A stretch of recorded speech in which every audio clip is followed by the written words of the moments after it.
Welcome to Entreprogrammers Podcast, the podcast for developreneurs, with your hosts, Josh Earl, Derick Bailey, and John Sonmez, the podcast where you get to be a fly on the wall listening to real conversations of three developers trying to tackle the challenges they face as entrepreneurs. The Entreprogrammers Podcast is brought to you by SignalLeaf.com. It's not just the best audio host for your podcast, it's also the only podcast host that we'll talk about during the Entreprogrammers Podcast, because SignalLeaf is one of the services that I'm building and often used as fodder for information that we talk about during the Entreprogrammers Podcast. So check it out at SignalLeaf.com. It's podcast hosting without the headaches. What about Josh? Josh is on the wrong mic. Josh is on the wrong mic. Can't hear Josh at all. Okay, you know what I'm going to invent? Here we go. This is my. I've got $2 million ideas here. The first one is more practical, right? Okay, so let's make some software that it detects how close you are to the mic, and it turns on that friggin' mic. Right. So if I'm near my podcaster mic, it's in front of me. Then make that the mic. Make that the default mic. Is that possible? Can we pick up or is there any way to pick up the sound? Maybe it's a device you'd have to put on the end of the mic. Yeah, probably would be, because I don't think a laptop is accepting input from a mic unless that mic is the selected one. Okay. It might not be $1 million idea either, because maybe people don't use multiple mics so much, but it's at least a $50,000 idea. But now here's the second one. Okay. This one, I don't know if I should reveal this online, but okay, if someone does this, then good. But okay, suppose that you figure out a way to take the kernel out of popcorn after it's popped, or before it's popped, right? But essentially, your end product is popcorn that doesn't have kernels that get stuck in your teeth. I think they've done that. I think someone's already done. No, who's done that? The popcorn, I think, has like no hull. You're coming in and out, Josh. You got a bad connection or something. All right. Am I Cyloning or? Yeah, and dropping video. Yeah, everyone tries to use wireless on video, and then they realize they try to pretend like they're not using wireless. I'm not using wireless. Then they secretly plug in their hardwire. And then click. Wireless technology does not work. Do you want me to drop off, or? Well, you seem to be okay now. Yeah. Okay. You're getting you were a little funky there, Derick. So. I think it's you. It might just be me. And then they try to blame everyone else. It's like, man, I don't know what's going on with Skype today. Damn. I don't know. Maybe it might be on your end. Like, yeah, are you using wireless? No, I don't have any. I was watching Netflix yesterday on my wireless. Sorry, John. Could you repeat all that? You dropped out. But no, if you can remove the kernels from the popcorn, right? You could license that to all the movie theaters. I mean, well, the Orville Redenbacher popcorn company, they do a lot of engineering of their popcorn seeds that they use. They do it to get a specific size and shape, and also to minimize the amount of kernel left on the corn. So there are people getting close to that, but not quite what you're asking for. John just wants a GMO of corn that just grows popped.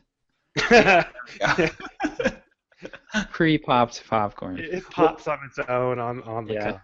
I was thinking if you could come up with some way to like shave to like maybe put acid bath them so that you get rid of the shell, and then you still pop them and they. Oh, but the shell is what makes them pop, John. Right. It's the steam building up. It's the steam building up inside of the kernel that causes it to pop. So you would just have naked kernels of. Yeah, but I saw an episode of Mythbusters, I think it was, where they used a high pressure steam, high pressure container, like a solid steel tube of highly pressured with a whole bunch of popcorn kernels in it, in order to very rapidly pop some popcorn. It took like an hour to build up enough pressure But then once it's all they pop. released the valve, all of the popcorn popped instantly. Interesting. Wow. That's So awesome. You could do something like that where you get the kernel all the way down to next to nothing, and then use a high pressure environment to create enough steam. There we go. Release the valve, and then So boom. instead of 2 minutes, to make your popcorn, it takes an hour and a half. Takes like an hour and a half, yeah. But it saves you that 30 seconds it would take to floss. That's right. Yeah, exactly. Totally worth it. Yeah. Well, no, but you can pre-bag that stuff, and then I don't know. Someone's going to come up with it. You'll see. Just like that Assistant 2 app or whatever. I'm just waiting for the Futurama baconated grapefruit and caffeinated bacon. That's what I'm waiting for in modified foods. Nice. Good. So happy 4th of July to the Americans listening. Yeah. Yeah. As you can see, the entrepreneurs don't have holidays. Yeah, it's funny because my wife just assumed that I was not working at all today. No, my wife assumed I was working. She was like, "I'll take care of the kids. You can keep working." Keep making that money. Mm-hmm. No, my wife assumed I wasn't working. I was like, "What? It's 4th of July. Like, does that? It's Friday. Like, I don't take a 3-day weekend. I don't have a boss that like I Right. get paid when I take. I take a 3-day weekend when I want to take a 3-day weekend. Not Right. of everyone else is going to be crowding the supermarkets and everything. So Yeah. I went to my client office yesterday, and so it was July 3rd, right? And the entire building. This is a building that has like, I think 600 people working at any given time. The entire building was empty except for the finance department where I work. It was crazy. Nice. it is interesting though that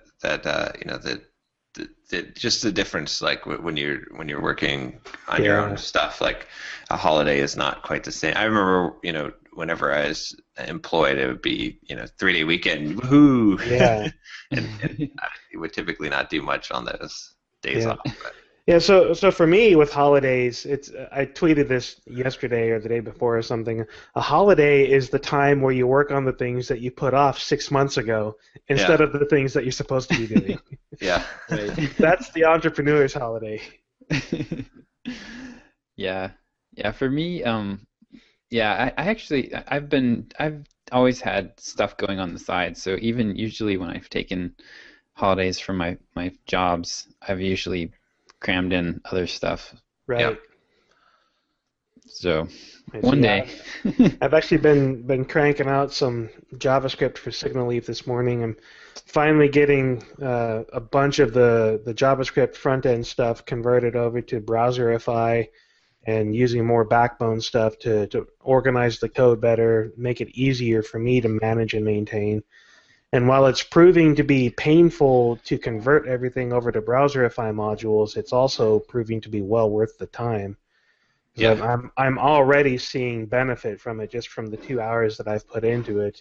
I can actually see the organization of the code and understand how it all fits together and flows, which is kind of important when you have to maintain things like this.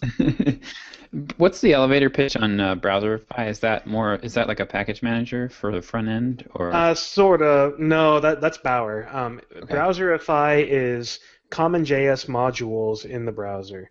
So like NPM, I'm sorry, not NPM, Node.js with its require statements where you can do, var x equals require whatever. You can do those types of common JS modules inside of your browser. It's pretty slick. I really like it. So more code reuse too between backend and front end, I imagine. Yeah, there's a lot of people that do that. I personally don't. I like my backend to be my backend and my front end to be my front end. But there's the original purpose of Browserify was to use NPM modules in the browser, so people were doing exactly that. Oh, and the way I use it is I write my front end code using common JS module style and just use Browserify to package that for me. Okay. Nice. Sounds pretty tidy. Yeah, it's pretty slick. I've got a like a 4 or 5 part series on this on Watch Me Code coming up in a month or two. Cool. Cool. Does it bundle your files too, like Yep. combine them? Yeah, it Nice. combines it all into a single file, produces source maps so you can get better debugging, does all kinds of cool stuff. Cool. So I've got my 4th of July sale going on right Oh now, yeah, yeah. from yesterday till Monday. So I've got 4 sales so far, which Cool. is okay. I think Nice. I mean, my goal is to probably hit like 10 or 15 for the sale. Right? So everyone who's listening to this will have missed it probably because it'll be too soon. So they can, but if you're listening to this, I'll give you $100 off for if you put in Career Boost as Nice. at devcareerboost.com. So just for the careful listener.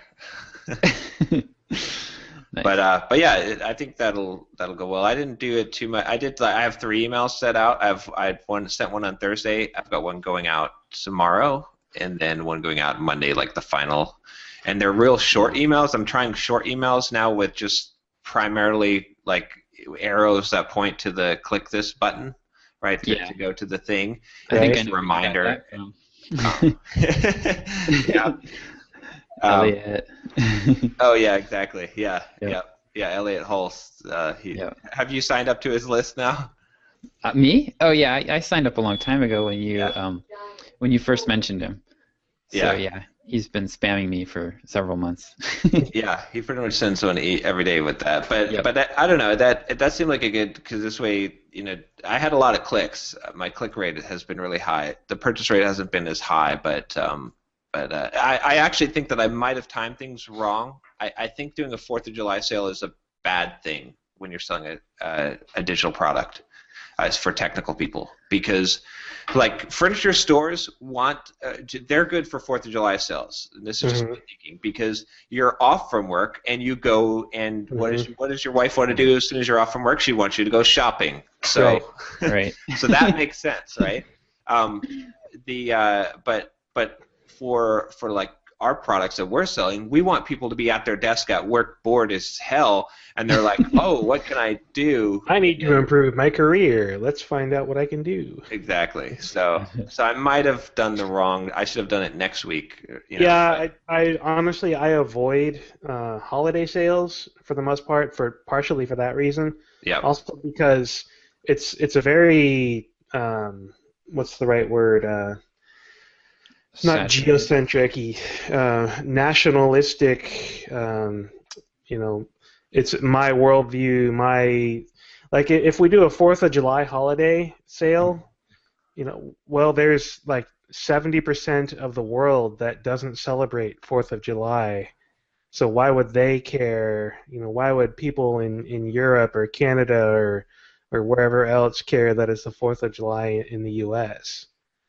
I mean, sure, there are a fair amount of people in the U.S. that pay attention to us, but so it's arbitrary. I mean, sales are arbitrary. I picked a random sale period once where the time of the sale started when my kids went to bed one day and it ended when they went to bed the next day. So it was. I mean, I did that to prove the point of sales being arbitrary. The kids are in bed sale. Yeah, it's like, hey, my kids are asleep. Here's a sale. This will be open until they go to sleep tomorrow, and so it created this weird sense of urgency where people had to buy really quickly. People were trying to hack into your nanny cams to see how much time they had.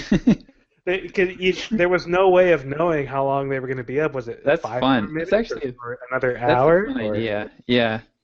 I tend to pick arbitrarily random things like that to do sales with, instead of holiday sales and whatnot. Like, it's my birthday, here's 35% off, Yeah, no, that makes sense. My kids are asleep. Go get a discount because I'm happy to be not annoyed with them right now.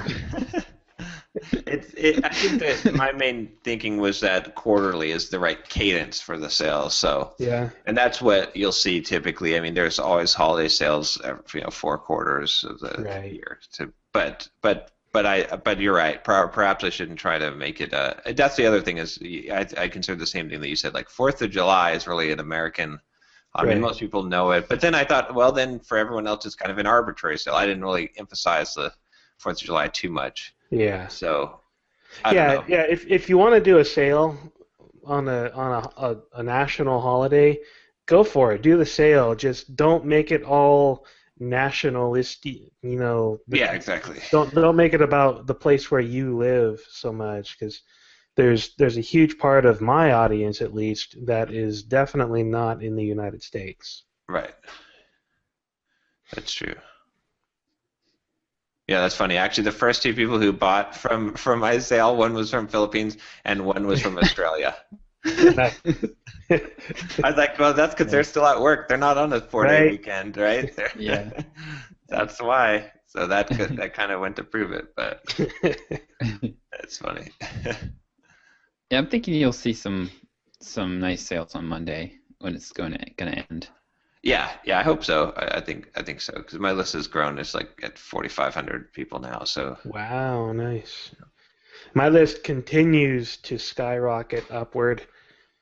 Even with all of the people that unsubscribe, like I get an average of about 15 unsubscribes every email at this point, but I'm averaging closer to 30 subscribers every day. That's great. So if I'm losing 30 subscribers a week from 2 emails, but gaining 30 subscribers a day, it's... Yeah, that's perfect. I think you're outstripping me in subscribers now on adding new ones. What's your primary way of adding subscribers now? Is it tweets? It's through Twitter ads and my email courses. Nice. The Twitter lead generation cards. That's like the number one thing that's adding people. So if I look at my Get Drip account, let me pull it up real quick. I've added almost 1,400 people to my 2 drip campaigns. So there's going to be some overlap in between, same subscribers on both of those. Right. But in the last 3 months, 2.5 months since I started this, I've added about 1,200 people to my list. Oh, nice. And do you know what you paid for those people, like as far as from Twitter ads? No, I don't. I mean, I could look at the... I'd have to go back and look at, because I've got so many different Twitter ads campaigns. Twitter lead cards have, if you go into the card manager page, they have a cost per acquisition on the cards, so you can get. Yep. Yeah, I spent 3 days this week learning about Twitter cards. Nice. I wrote a 2,400 word blog post for Site. Oh, that's right. Lead gen cards. Yeah. And so I did an interesting experiment. I didn't intend it as an experiment. It was originally just so I could get a screenshot, but so I typically tweet about 3 to 4 times a week, a link to my newsletter, and just I send people to my landing page. Right. So I had one of those tweets go out. I think Tuesday. It was the 2nd. I forget what day that was, like Wednesday morning maybe. And then on Wednesday afternoon, I sent out a Twitter lead gen card tweet so that I could get a screenshot of it. Uh-huh. And so the tweet with the straight from that, which nothing to write home about, but I do that 3 or 4 times a week. So I lost you there, Josh. Okay, yeah, it's a mystery what you said. Yeah. So the Twitter card or the tweet with the tweet with the straight up opt-in page link. I got 6 signups from that, which not horrible, but because I do that several times a week. So then that afternoon, about 4 hours later, I sent out the Twitter card, and it wasn't even one that I put a lot of time into. I just kind of threw it together and sent it out. 47 signups. What? Are you kidding me? Yeah. No, I'm serious. Instantaneous. So. Did you pull Derick's trick? Did you say, click here for a free back massage? That's right. I won't sign you up to my list. No, it was. Click here to solve world hunger. Click here if you care about children starving in Africa. No, that's because I'm not a deceptive spammer. So clearly you're not. You're doing it wrong. Man, I hate Upworthy. That reminds me how much I hate Upworthy.com. I hate that site. I hate it. Them and BuzzFeed and all the other knockoff sites like that. There's one called Jaw Dropper or something dumb like that. Like, literally every title of every post on that site is something jaw dropping something. Yeah. Literally every single title that would be has disappointing jaw dropping. If your site name is Jaw Dropper or whatever, that would be. And then they pop up the thing like to get your email. They're like, "Don't you agree? Some thinking about world peace, or like that we should have equality for elephants, or." And I'm like, "No, I don't agree. I don't fucking care. I don't give a crap." To be honest, I don't care. Maybe I'm a heartless bastard, but no, I don't. I hate those sites. If I ever accidentally click on those sites, I cry for hours on end thinking about all the stupid that goes into them. Yeah. So, go ahead. So, Twitter ads are good. Awesome. Yeah, I'm definitely going to be switching out all of my regular tweets to my opt-in page for lead gen cards. So, just to. If you do tweet to build your email list, it's worth probably quadruple, and you can do it for free. I mean, I got that was completely free. So So I found my cost per lead on my cards. It's right there on the homepage for the cards, like you said. So for my let's see, for the JavaScript for the one that uses the rage face ad, I spent like 41 cents per lead.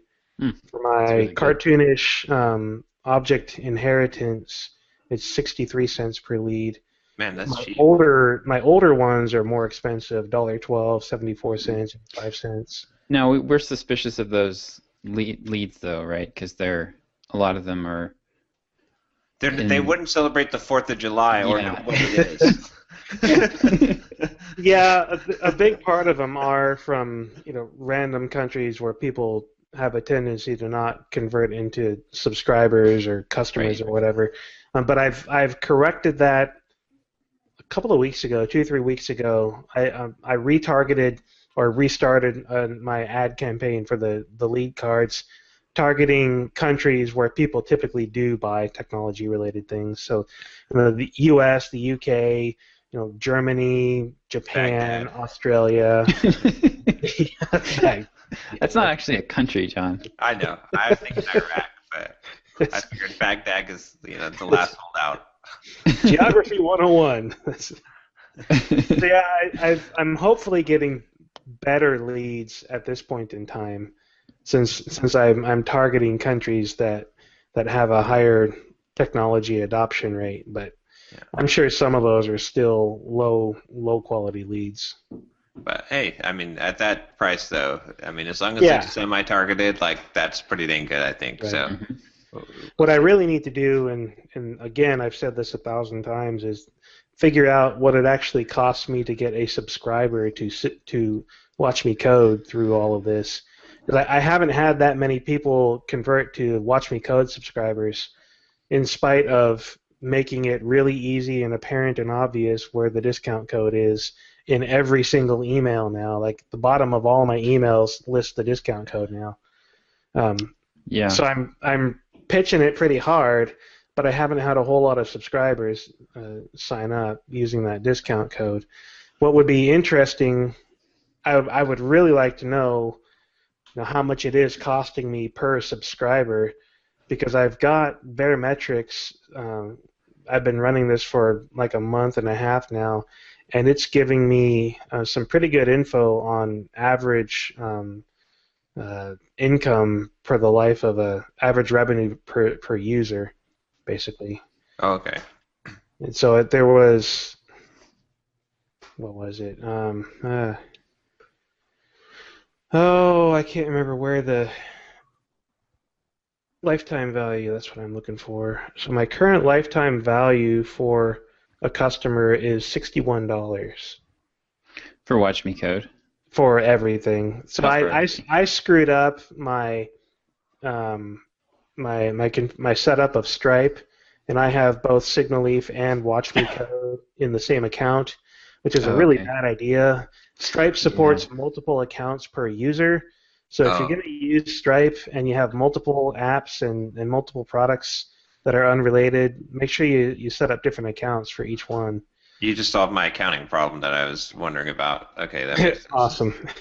So I can. So the average across Signal-Leaf and WatchMeCode is $61 per customer.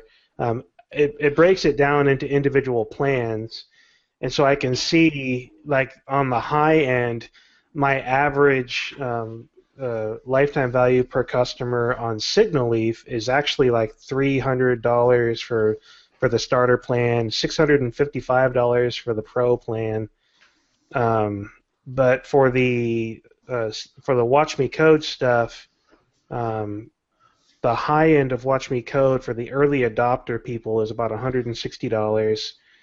The median for the monthly subscription is about $38, and the low end is about $38, and the median is about $55.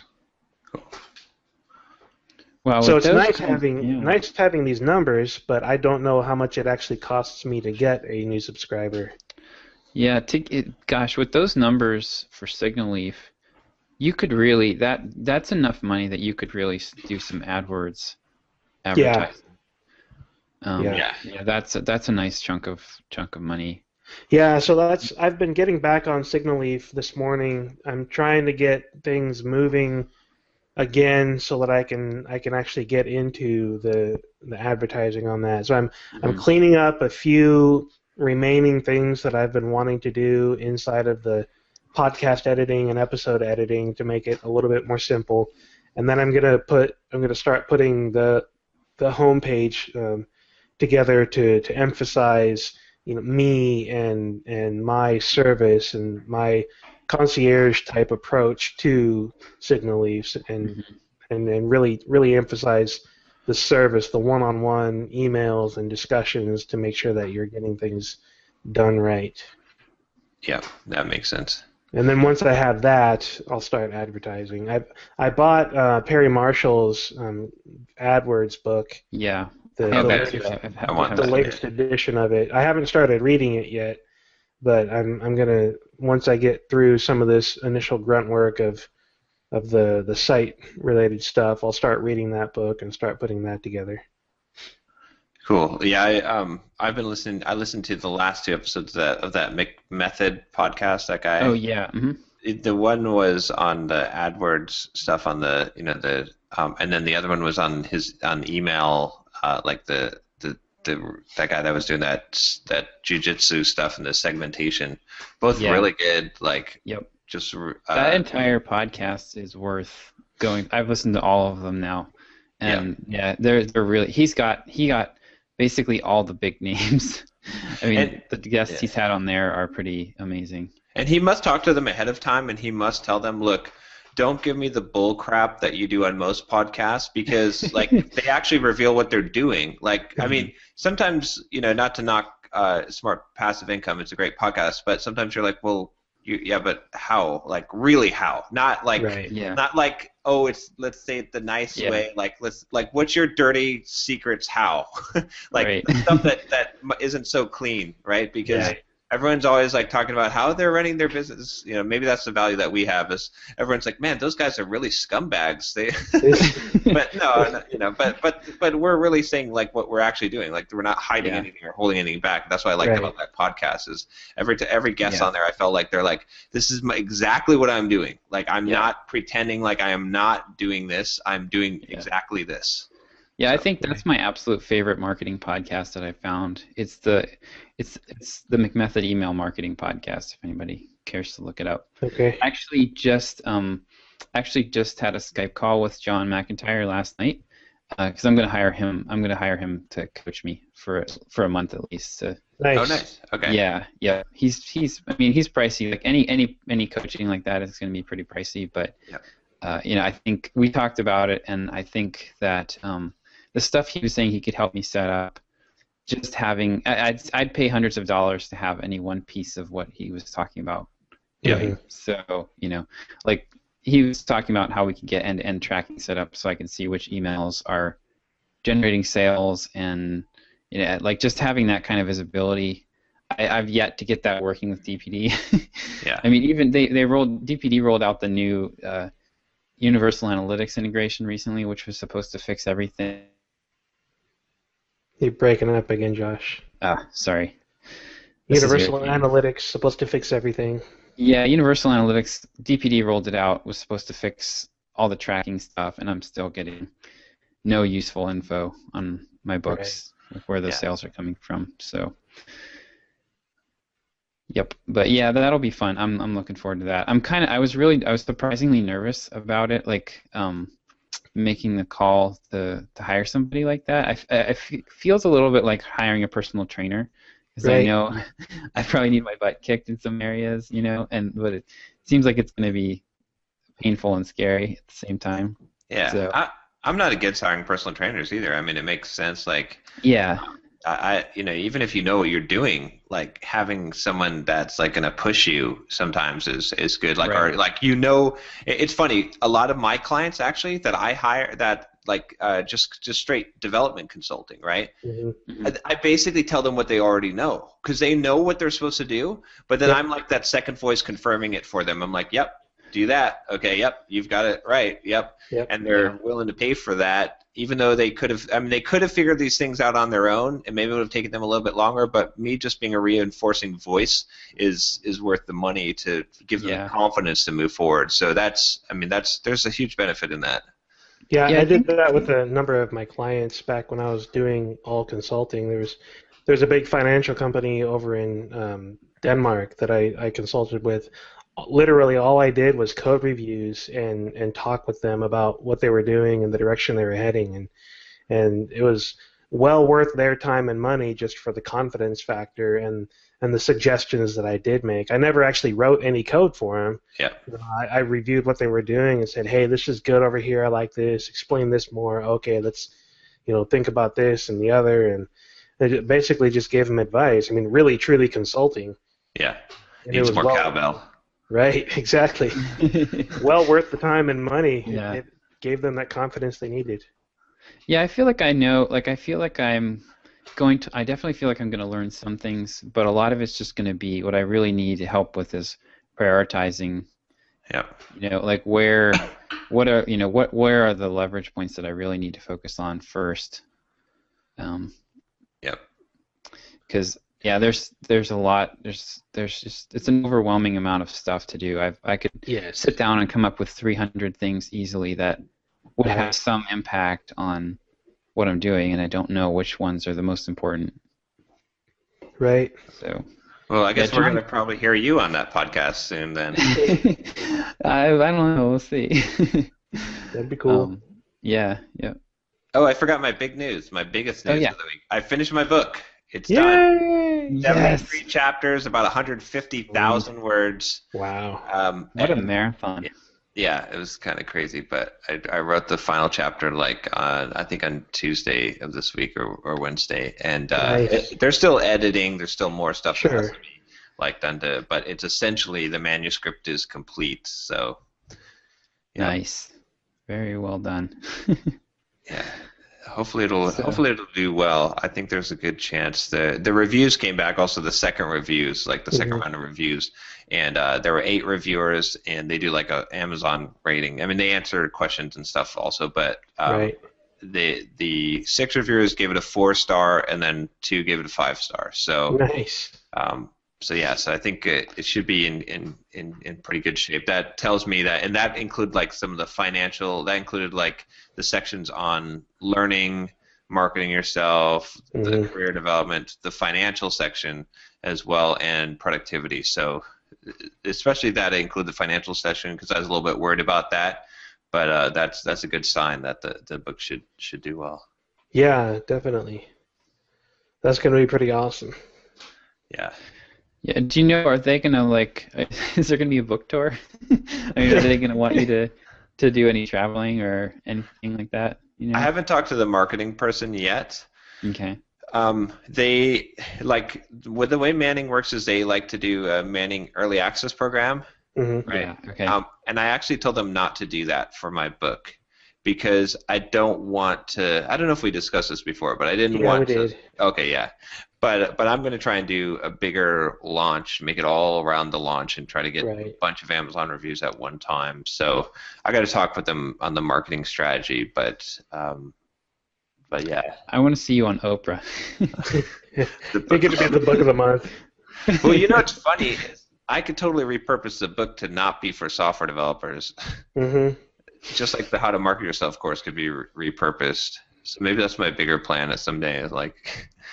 Yeah, but when you repurpose it away from that kind of targeted niche, you end up with a lot more competition and, and a lot more difficulty in getting it in front of the audience that you want. Right. Well, unless you target other small niches. Yeah, that's true. Right, and that's why to not do that, right? That's why like you have to build up a certain amount of momentum first, and then you could, like the chicken soup for the soul, chicken soup for the teenage soul, chicken soup for your mother's soul, chicken soup for your cat's soul. Right. Yeah. Chicken soup from your cat. Does your cat have a soul? Chicken soup for your chicken. Chicken soup inception. Nice. Awesome. So I'm glad to have that done though. That was a crap load of work. I had no idea what the hell I was getting into. I mean, 73 chapters of book was a lot of work. So yeah, my like 50,000 words or whatever it is in my Backbone plugins book was enough for me for a while. I like the idea of writing really small, very focused books. So taking what would be a small section, a part of a book, of a larger book, and writing that as a book on its own. Exactly. That's something that I think I want to do more of this year. I've had a lot of requests for more JavaScript books, similar to the Mastering This one that I did. So I'm thinking there's probably a lot of value in me producing more email courses and ebooks from the course within the year to grow my mailing list, but also to start racking up the sales and books. So I've had I'm not really advertising the ebook at all, and I've had 41 sales. Nice. Wow. For the JavaScript, this one? Yeah, for the JavaScript this. I mean, $5 a sale, which isn't much, adds up to $168 for royalties, but that's not bad for blogging about it once. Yeah. Yeah, it's interesting that I think that's a good approach of having the focus narrow. Like my approach for this book was of course different, right? It was like really short chapters that you could read that were very like that could almost be blog posts just on their own. That didn't necessarily have to be connected, but yeah, I like for the technical book. I like because a lot of the technical books you get this 900-page like covers everything in the technology, and you're like, well, but nothing was covered in depth. So yeah, have you seen JavaScript: The Definitive Guide? It's been a while. It's the O'Reilly book with the rhino on the front. It's the classic JavaScript book that everyone. It's seriously, it's like 3 inches thick. It is ridiculously large. It's mostly definitions of methods, right? Like in there, like the whole back portion of it is like server-side JavaScript method. Well, now I guess it's not as silly, but it was really silly back in like 5th edition or whatever. Yeah. Yeah, that's the book that there was that meme going around for a while with the definitive guide versus the good parts. JavaScript, the good parts, and it was like a little pamphlet. Yep. Oh, so another thing I've been doing lately is I've actually gone from, remember I was like, I'm going to cut my YouTube videos to once a month.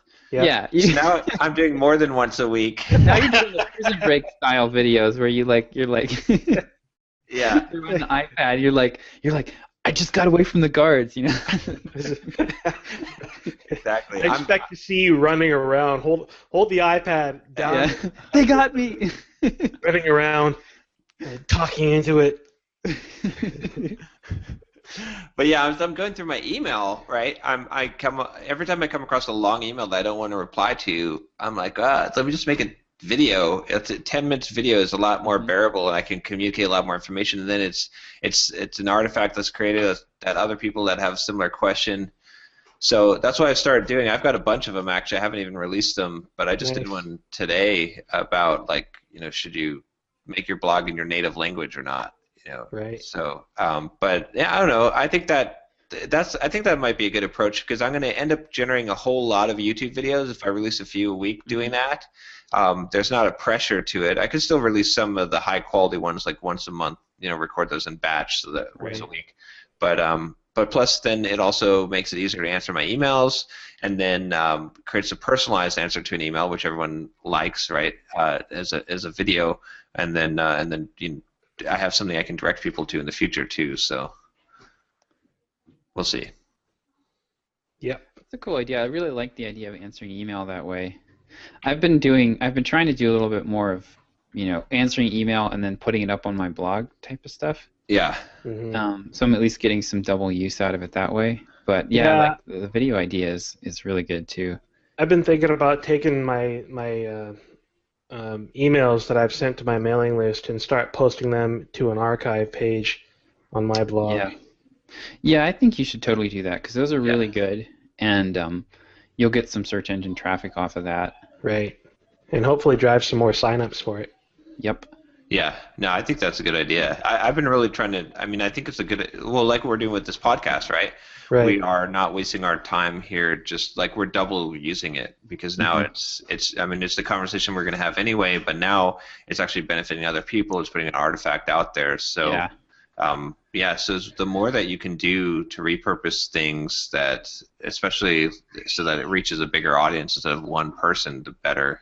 Right. Yeah, I might have talked about this already, but I'm trying to do that with these interviews. Like I'm trying to interview Noah Kagan now from AppSumo because I got his King Sumo giveaway plugin this week, which I'm gonna try. I'm gonna do a contest next week to see how well that works. But I really want to talk to him about because he's grown AppSumo their mailing list to 700,000. Wow. So if I can get, and he's done it mostly through contests. So if I can get do an interview with him, I'll publish the transcript on my blog. Then I can use excerpts of it for SitePoint article. Right. I can get a lot of mileage out of that. And I like your tactic. If you approach him and say, "Hey, can I interview you?" He's going to say, "No, I'm too busy." But if you say, "Hey, I just bought your thing. Can I interview you about your thing?" Then it's like, "Hey, this is the thing that I'm selling. Of course, I want to talk about it. Free advertisement, yes." Yep. So that's smart. Yeah, that's exactly what I did. Actually, another thing I've been doing too is replying, like people that I want to get to know or work with in some capacity at some point. I'm trying to reply to their emails when I'm on their lists. Right. Oh, that's smart. So so for Noah, I actually replied to the announcement that he sent out about the contest. Told him I entered the contest and that I bought his plugin and I want to interview you. Nice. About this. So. Cool. Did you actually get a reply from that yet, or? Not yet. No. I told my editor at SitePoint about it, and she has met him, so she actually is going to be talking to him or trying to get a hold of him in the next couple of days. So she's going to try to remind him. With people like that, I just assume that they my working assumption is that they probably have 10,000 emails in their inbox, like Pat Flynn. Yeah.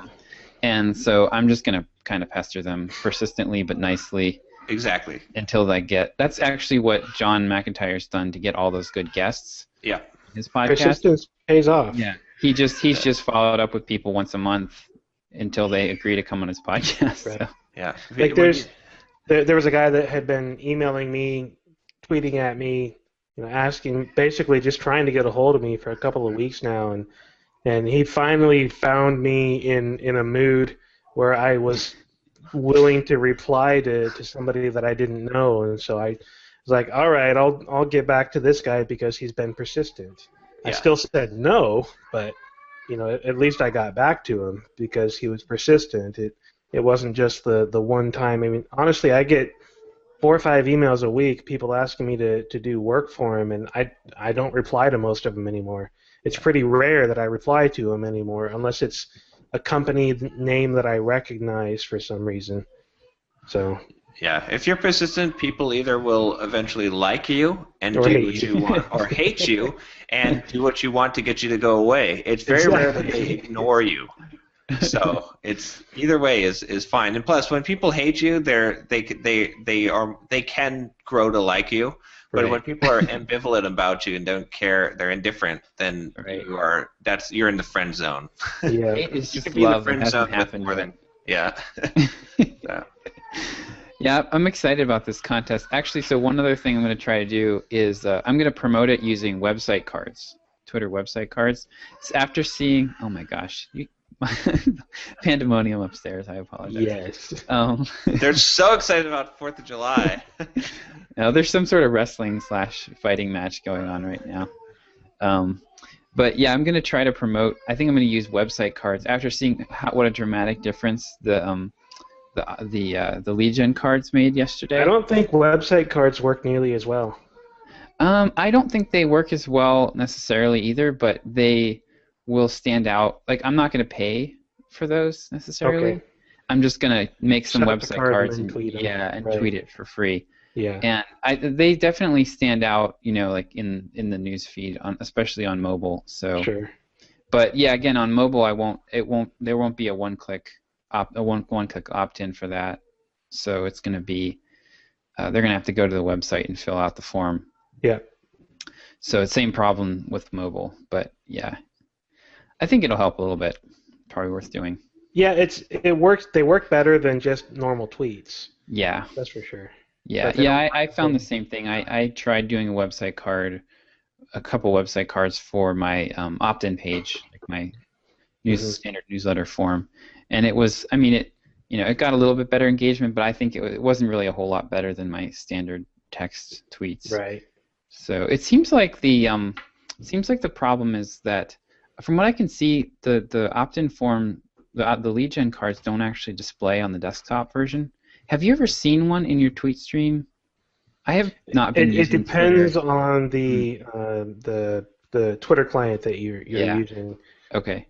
So I use the browser when I'm on the desktop. Yeah, I use Tweetbot, and I see the image, but I don't see the one-click thing. I just see a link to the card. Okay. When I tested it the other day on the desktop and the browser, I saw only the link to the card. And then when I looked at it on my mobile, I could, in the native Twitter client, the iOS Twitter client, I could see the whole card, and there was the one-click button right there. And I think that's through the website or through through the iOS app, the iPhone app. It showed up. Yeah, I think that's the big win right there, because most 78% of Twitter users are on mobile, and most of them are on iOS. Mm-hmm. So that, I think, is the big win. Right.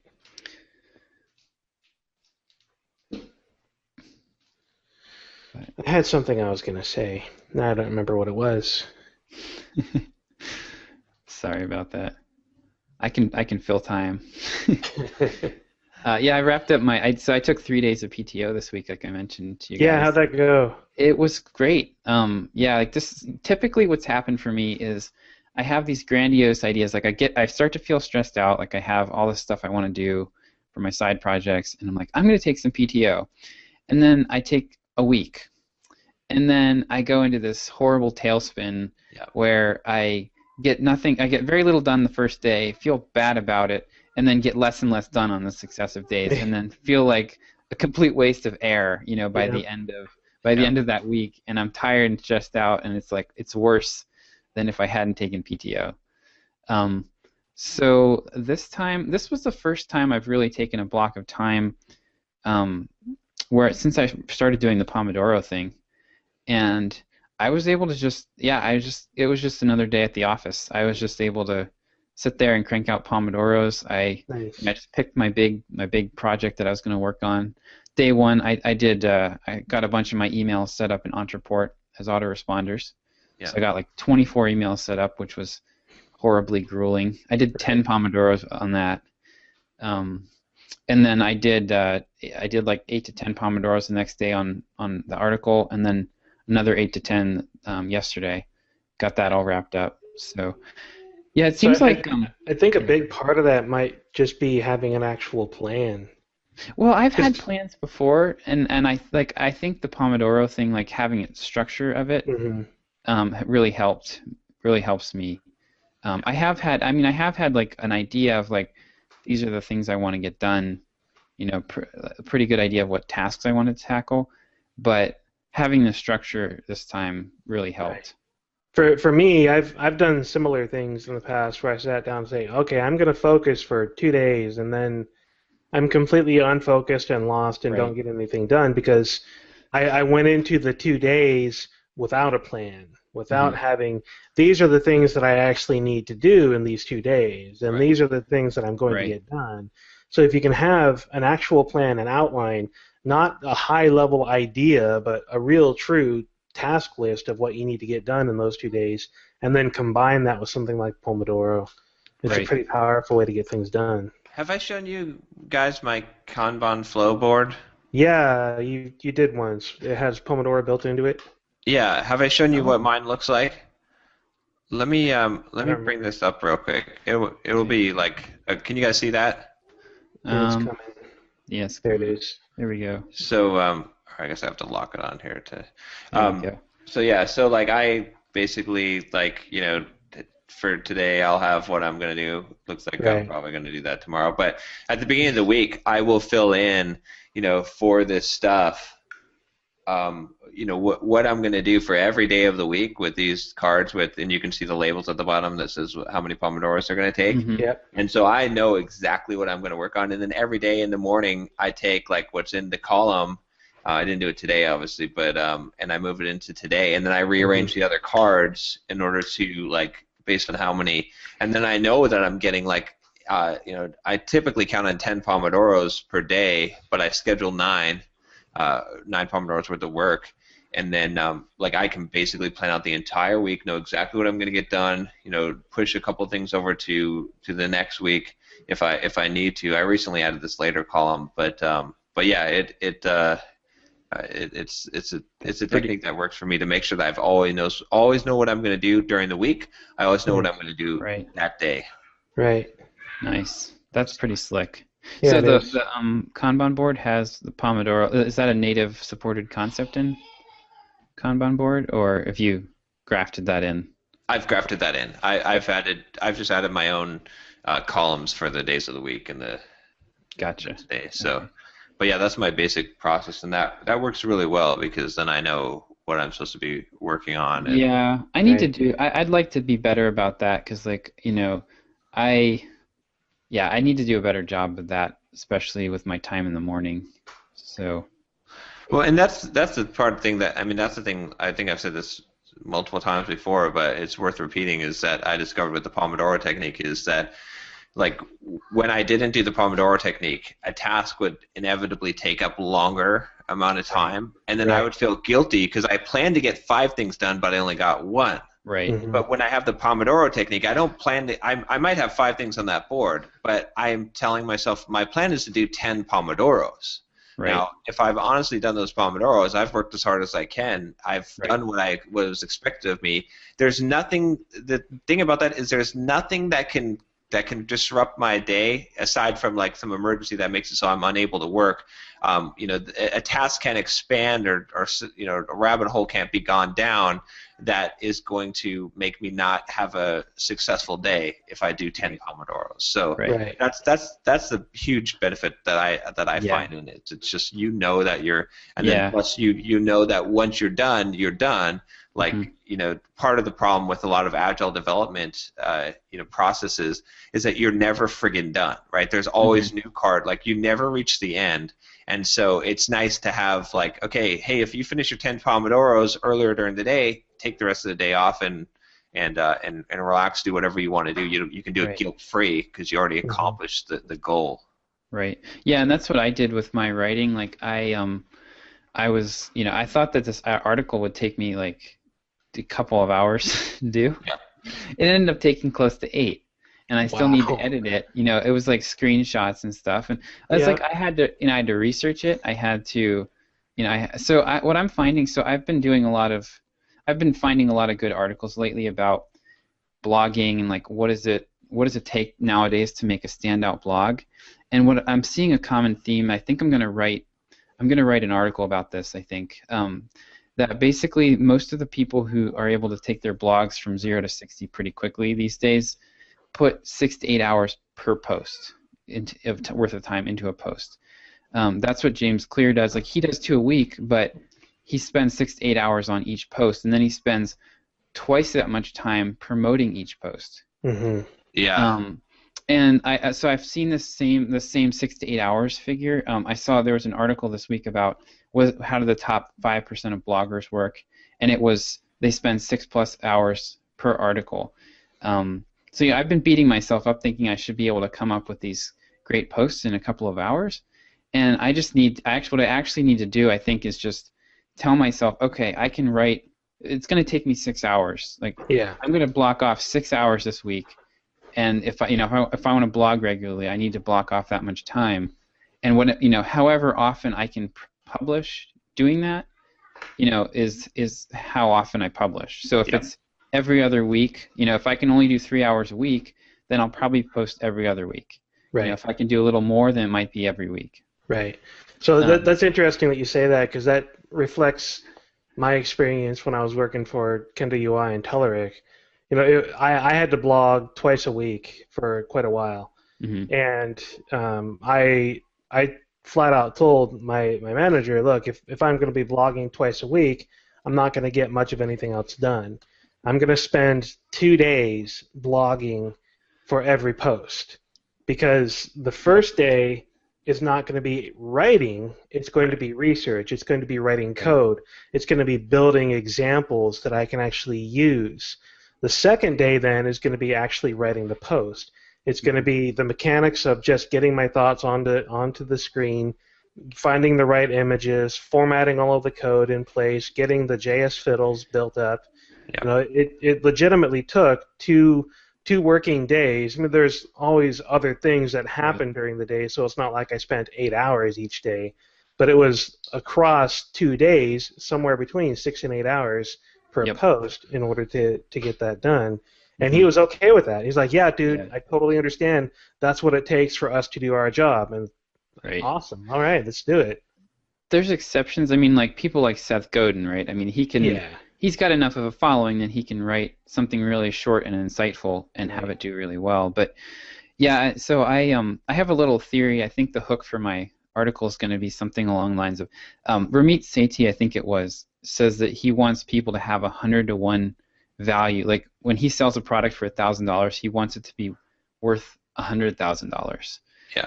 Like 100 to 1 value ratio. So I was like, okay, well, maybe if it takes for somebody 4 minutes to read a blog post, what does that come out to? So I did the math real quick, and it was about 7 hours. If you oh, I see. That's interesting. Smart. Yeah. I like that. So so I think there's something to that. The amount of time that you have to put in, because I'm just kind of like, I don't know, like I don't want to. It's not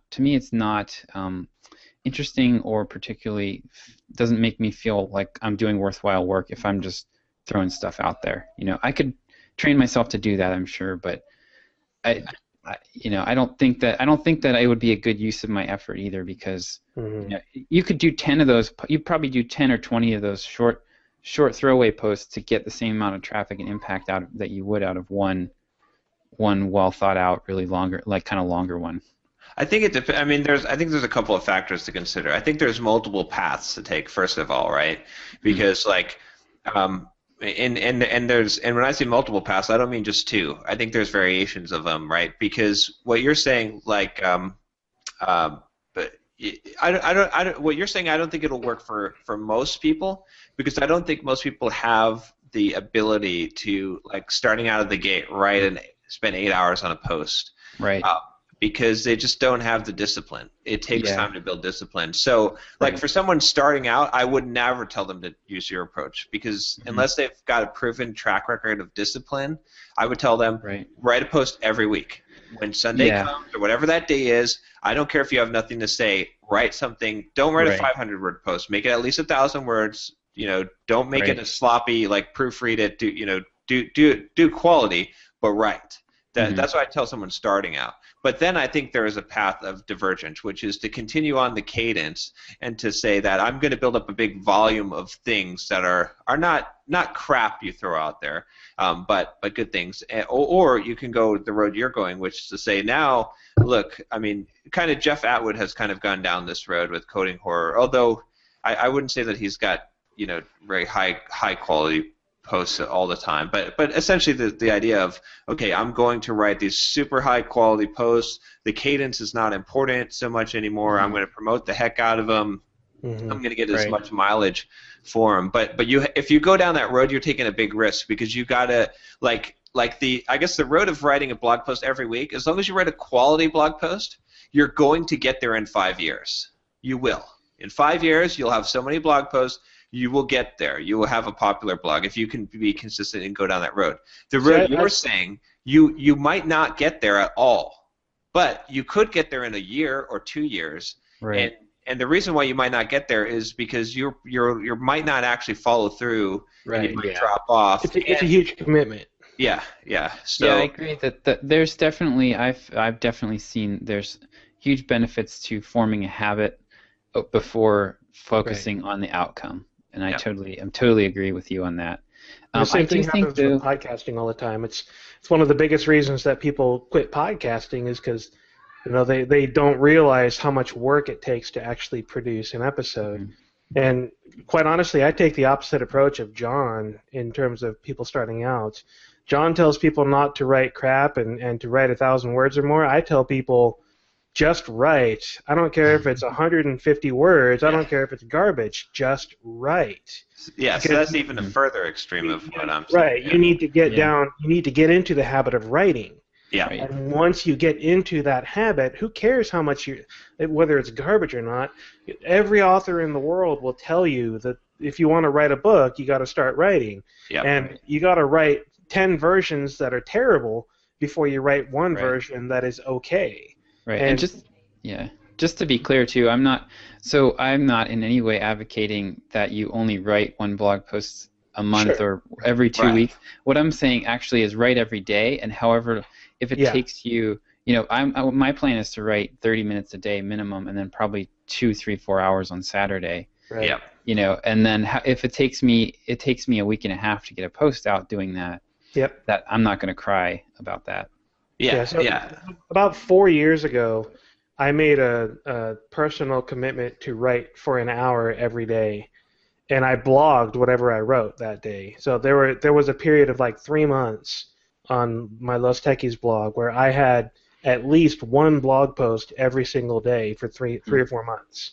Yeah. And I did that because I wanted to improve my own writing style. I wanted to improve my writing ability. I wanted to teach myself to be able to sit down and start writing and get something done. Yep. And it had huge benefits for me to do that. So I think if somebody is starting out, if somebody wants to get into blogging or podcasting or whatever it is, sit down and produce something every day. Spend a few minutes, 5 minutes, 10 minutes, whatever you can spare, and just practice. And practice means doing it and publishing it. And publishing it. Exactly. And publishing it. That's the really important part. It doesn't matter if it's garbage. I write garbage all the time. I wrote 3 blog posts this week that I consider to be garbage because they were just quickly cranked out. I didn't bother proofreading them. I didn't edit them at all. I wrote my thoughts down and I hit publish. And I'm okay with that. And the posts are doing really well on Twitter because it provided useful information that solved people's problems, and nobody cares about my grammar and spelling and atrocious writing style because the quality of information is in there. And the point is that I got stuff done, and that's how you improve. You get stuff done, and then you look back at what you did, and you make subtle adjustments. Yeah, I know. Yeah, I agree. I mean, and I think there's different phases too that you can cycle through these because there's a benefit to being very very particular, and there's a benefit to being very productive or prolific at different points, and you learn different things as you go through those cycles and those phases, right? You learn different pieces of it. And yeah, it's interesting though, because like, and I kind of cycle like this week, kind of from talking to you, Josh. I wrote kind of more of an epic blog post on Monday on like on the step-by-step guide to becoming a great software developer, and it was like a 3,000 word or post that normally my post around 1,500 to 2,000 words. So this was like a double size post, but I figured, okay, it's good to every once in a while do one of these epic type of posts, and then it's I'm still trying to keep the cadence, but I don't know. I mean, it's interesting. Like that I think of it as like Street Fighter characters, right? It's like you can't just say there's a strategy to play to be the best at Street Fighter, right? It's like, what is your character, and then there's like there's you're fighting against. And who you're fighting against, and then there's different people will play Chun-Li in two different styles that are completely different, right? Or so it's like all these things. It's like a lot of people give prescriptive advice. Not that you shouldn't ever have prescriptive advice, but they try to say this is the way to do it, and it's like this is one way that will like you. Like, it's not true that you can just like do whatever you want. That's not true, because if you've played Street Fighter, you can't just right. You're gonna get your butt kicked if you try to play someone that has skill. But there's you just wander off to the left side of the screen and shadow box. You're gonna get your butt kicked. Right. but it's true that there's multiple paths, there's multiple, like, as long as you have some kind of discipline to what you're doing, and you have some kind of a plan, and you like stick to it, whatever you're doing, if you stick to it and are willing to adapt it periodically, assess whether it's working and try to fix what's not working. Yeah, so this is all interesting and relevant to me right now, not from a writing perspective, but from a marketing perspective. I feel like in the last 6 months, I hit something. I feel like something in my brain clicked recently, to where 6 months ago, even 2 months ago or a month ago, I would sit down to write something, to create an ad, to write a headline for a tweet or whatever it was, and it would take me a grueling amount of time and effort and pain and struggle to get something that would be remotely decent, and then I'd run it by you guys or somebody on Twitter or whatever, and get it torn apart and have to rebuild it again and again and again in order to get something that would actually work. Now it seems like I can sit down and almost crank out this marketing-related material with relative ease, at least relative to what I was doing. It's still not great. I'm still not super good at this, but I'm recognizing the patterns now. It's becoming more natural for me to think about, problem, agitation, solution, for example. And the article that I mentioned on our mailing list about that talked about call to actions and emails and whatnot, where it talked about the first call to action being low cost, high value. That made sense to me now. I was able to say, okay, this is great information. I'm going to change the landing pages for my sponsorships on Watch Me Code to use this. So the first call to action is now going to be watch a free video. Super low cost, super high value. And then the second call to action is going to be the higher cost, higher value. Subscribe now. Get your monthly subscription going, whatever the text is that I actually use on that button. And so it's those little things that start to make sense to me now, and I start to see how I can actually use that information now, instead of looking at that, a couple of months ago I would have looked at that and gone, that doesn't make any sense. I don't understand. What am I supposed to do with this information? Right. Because I think writing every day has the same effect. I'm essentially practicing marketing just about every day at this point. And the same thing happens with writing, happens with podcasting, happens with riding a bicycle or throwing a football. Yeah. You go through the grueling work and you get through it, and it's frustrating and it's horrible and you hate it. And then one day you look at the thing that you just did and you realize how easy it was for you. And 6 months ago, you would have never been able to do that. Yeah. Yeah, I find that I end up at the gym at 6:15 a lot of mornings, and I'm like, how did I get here? Yeah, it just happens. Yep, it's just what I do. Yeah, it's interesting how it's incredibly hard to fail if you keep on going. Persistence. It's incredible. You never hear about someone who just keeps on trying and then they fail. Like that's right. The thing but from your current perspective, you think, oh, I could never be like a master level chess player or whatever it is. Like I could never do this thing, but from when you hit that point, when you're like you now writing marketing pieces, when you look back, you're like, it was so simple. This is easy.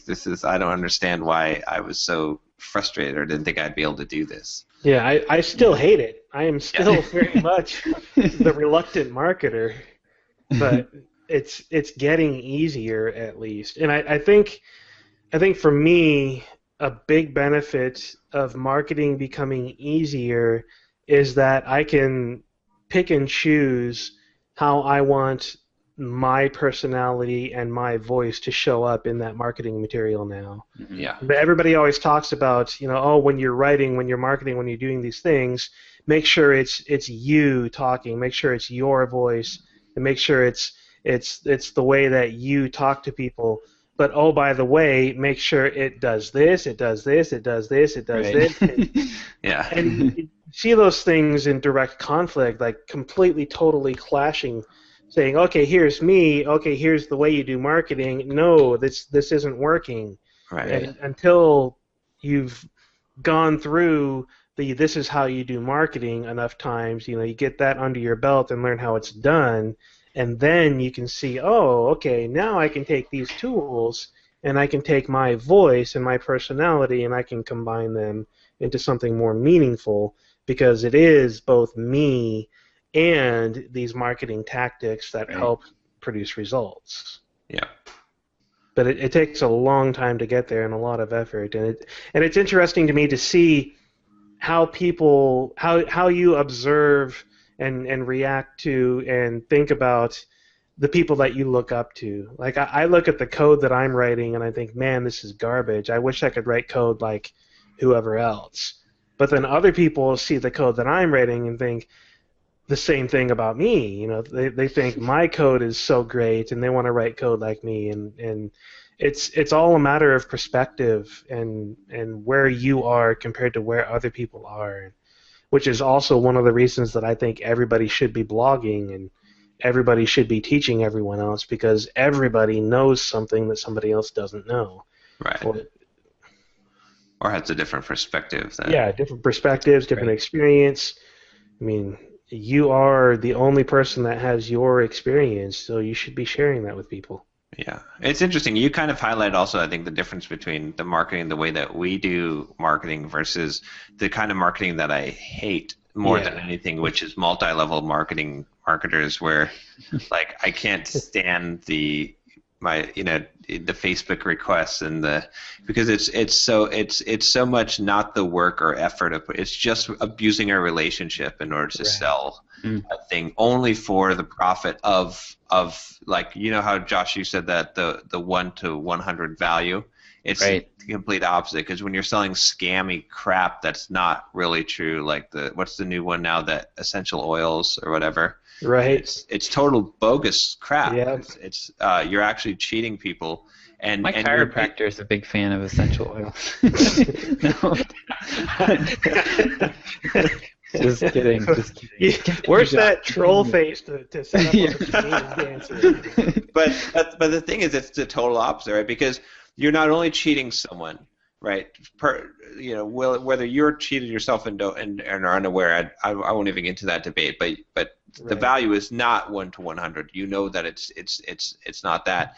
But you're not even putting any effort into it. You're not even stating their problem and coming up with you're just basically saying, look, since you're my friend, I'm going to use guilt, or since you're my Facebook friend, I'm going to try and use guilt or worse yet, blam, go to my page, so I can make your whole point is to make money for you, regardless of the other person receiving value. Yeah. Whereas, and I think that's where like everything that you were saying, Derek, like that kind of emphasized that point is like, yes, from a layman looking at the two, say, well, they're selling herbal oil or essential oils or Mona V, and you're selling your book, and you're both sending me emails. It's like, yeah, but there's a huge difference between the two. The one, when you're offering someone actual value, that you're trying to make the value more than what they pay, and two, like you're taking them on a relationship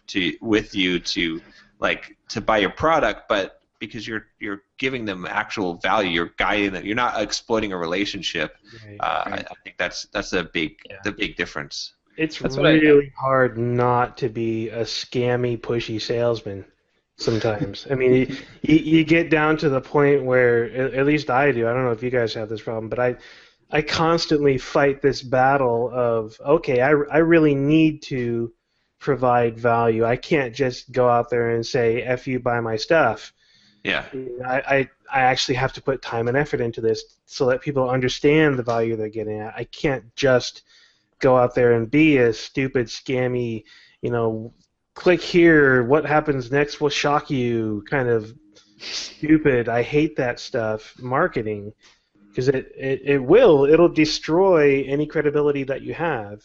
And even when you try to do things right, you still get called a deceptive, scammy spammer, and it sucks. Well, it's interesting. I mean, it comes down to actually, have I mentioned? I think I've told you guys I was reading Atlas Shrugged, right? Yeah. Ayn Rand. You guys should read that book. You both would enjoy that book a lot. But one of the points in the book, one of the points where they're talking about this idea of of basically what I'll call ill-gotten gains. So if you receive a title, right, or money, or any kind of thing in an ill-gotten way, if you've deceived people to get it, if you haven't actually earned it, right, it has no value at all. You could become, rich or whatever, but you would become an empty rich because you have just enslaved yourselves to the stupidity of your customer. They actually control you because you are the only reason why you are where you are and what maintains your position is them being stupid and not using their brain, right? So it's kind of interesting. Like it's like if you go that road, yeah, you might be able to make a quick buck, but you'll always know that you didn't earn it, that you didn't provide value. The only way that you can exist and retain your title is through someone else's stupidity and ignorance, and as soon as they grow a brain, you have lost your they're holding you by the neck because it's their stupidity. Like whereas the other way, where you have provided some serious value that people want, and they've used their brain to actually make a transaction fully aware, and they're receiving value, and you're getting value in return. You've built your house on solid ground. Like that's not going to go away, and you're totally free because you can go and sell your wares elsewhere. You don't have to rely on people's stupidity. And so that made it very clear to me. The difference is like everything always comes down to that. Is it are you relying on people being stupid? Is that what your plan is? If it is, then whatever you get from that is not gonna be of any value. Yeah, it's kind of like the difference between the salesman who goes town to town, burning bridges everywhere, versus somebody who puts down roots in some place and tries to build something that lasts. Yeah.